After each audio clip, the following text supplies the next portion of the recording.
అందరికీ నమస్తే మిత్రులారా. ముందుగా బీటీ న్యూస్ కి స్వాగతం. ప్రస్తుతం మనం వచ్చేసి ఆ, పరిగి నియోజకవర్గం చౌడపూర్ మండల్ కన్మన్కల్ అనే ఒక గ్రామంలో ఉన్నాం మనం.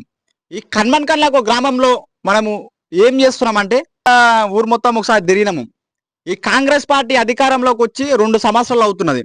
ఈ 2 సంవత్సరాల్లో ఏమేం పనులు చేసింది, ఎవరికెవరికి ఇండ్లు ఇంద్రామ ఇండ్లు ఇస్తామంటని చెప్పారు, ఎవరికెవరికి ఇంద్రామ ఇండ్లు ఇచ్చిర్రు, కాంగ్రెస్ పార్టీ కార్యకర్తలకు ఇచ్చిర్రా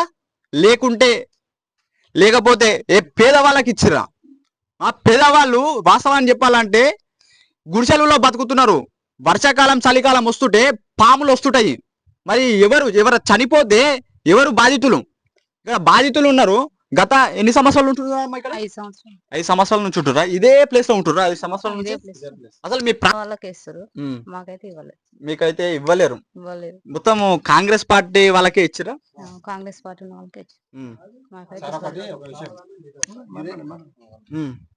మాకైతే ఇప్పటి వరకు ఏమన్నా అడిగే ప్రయత్నం ఏమన్నా చేసిరా? ఎమ్మెల్యే దగ్గరికి ఏమన్నా మాది ఇది ఉందాబ్బా, మా ఈ ఫోటో ఏమన్నా చూపెట్టారా? మాది ఇట్లా ఉన్నది, మా పరిస్థితి ఇది, మాకు వానాకాలం చలికాలం వస్తుంటే మేము మేడవానుకోవాలి, మాకు తోస్తలేదు అన్నట్లు మన ఎమ్మెల్యే గారిని మన అడిగితే ఇవ్వలేరా?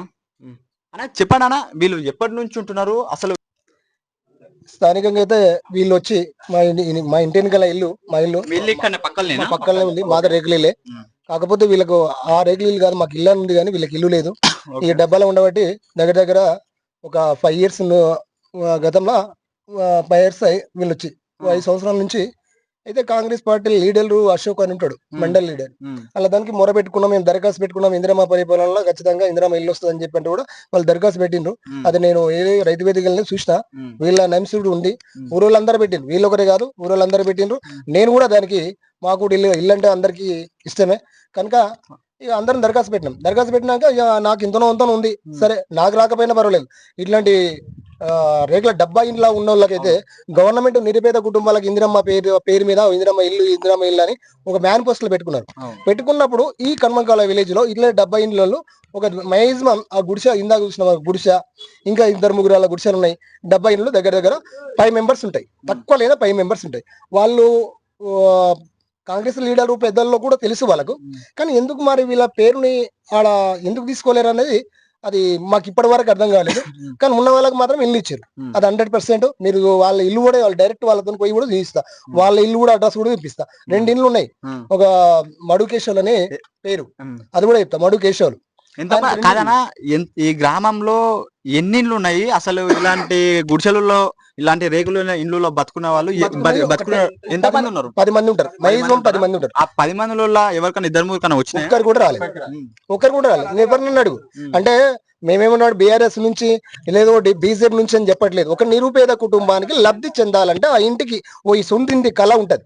ఆ కళ అనేది ఇటువంటి వ్యక్తులకు ఇస్తే నిజమైన నిరుపేద కుటుంబానికి ఖచ్చితంగా ఇందిరమ్మ ఇల్లు ఇచ్చడం బాజాబ్గా అని కొట్లాడచ్చు.